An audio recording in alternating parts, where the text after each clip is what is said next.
నేపాల్లోని చిత్వాన్ జిల్లాలో ఘోర ప్రమాదం జరిగింది. భారీ వర్షాలతో కొండ చర్యలు విరిగిపడడంతో మదాన్ ఆశ్రిత్ హైవేపై వెళ్తున్న 2 బస్సులు త్రిశూల్ నదిలోకి దూసుకెళ్లాయి.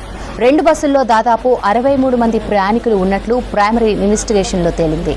స్పాట్కు చేరుకున్న రెస్క్యూ సిబ్బంది గాలింపు చర్యలు చేపట్టాయి. భారీ వర్షాలు సహాయక చర్యలకు ఆటంకం కలిగిస్తున్నాయని తెలిపారు చిత్వాన్ జిల్లా చీఫ్ డిస్ట్రిక్ట్ ఆఫీసర్ ఇంద్రదేవ్ యాదవ్. ప్రమాదంపై స్పందించారు నేపాల్ ప్రధాని పుష్ప్ కమల్ దహాల్. ఘటనలో 63 మంది ప్రయాణికులు మిస్ అవడంపై దిగ్భ్రాంతి వ్యక్తం చేస్తూ ట్వీట్ చేశారు. గాలింపు చర్యలు ముమ్మరం చేయాలని అధికారులను ఆదేశించారు. మరోవైపు ప్రతికూల వాతావరణంతో కాఠ్మండు నుంచి భరత్పూర్, చిత్వాన్కు వెళ్లి అన్ని విమాన సర్వీసులను రద్దు చేశారు అక్కడి అధికారులు. నేపాల్లోని చిత్వాన్ జిల్లాలో ఘోర ప్రమాదం జరిగింది. భారీ వర్షాలతో కొండ చర్యలు విరిగిపడడంతో మదాన్ ఆశ్రిత్ హైవేపై వెళ్తున్న 2 బస్సులు త్రిశూల్ నదిలోకి దూసుకెళ్లాయి. 2 బస్సుల్లో దాదాపు 63 మంది ప్రయాణికులు ఉన్నట్లు ప్రైమరీ ఇన్వెస్టిగేషన్లో తేలింది. స్పాట్కు చేరుకున్న రెస్క్యూ సిబ్బంది గాలింపు చర్యలు చేపట్టాయి.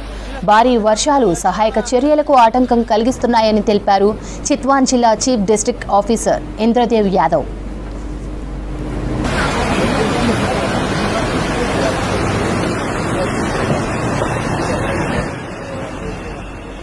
ప్రమాదంపై స్పందించారు నేపాల్ ప్రధాని పుష్ప్ కమల్ దహాల్.